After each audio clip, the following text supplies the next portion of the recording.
আমার প্রজেক্টের নাম হচ্ছে কার্বন পিউরিফিকেশন ফর ইন্ডাস্ট্রিজ। আমরা জানি বর্তমানে বাংলাদেশে ৪৫,০০০-এরও বেশি কলকারখানা রয়েছে যেগুলো থেকে প্রতিদিন প্রচুর পরিমাণ কার্বন ডাইঅক্সাইড গুলো নির্গত হয়। তো আমি এমন একটি প্রজেক্টের কথা চিন্তা করেছি যে কলকারখানা থেকে যে কার্বন ডাইঅক্সাইড গুলো বের হবে এটা কনভেয়ার বেল্টের মধ্যে এন্ট্রেপ হবে, আটকে যাবে। কনভেয়ার বেল্টে বিশেষ ধরনের অ্যামাইনো দ্রবণ আছে যেগুলো বায়ু প্রবাহ থেকে কার্বন ডাইঅক্সাইড শোষণ করতে পারে।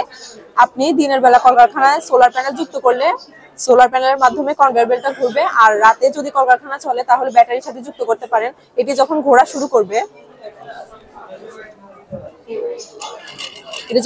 শুরু করবে তখন পানির ফিল্টার প্ল্যান্ট দ্বারা ওয়েট হবে এবং কার্বনিক অ্যাসিড উৎপন্ন হবে। তো কার্বনিক অ্যাসিড থেকে আপনি দুইভাবে কার্বন কণাগুলোকে ক্যাপচার করতে পারবেন।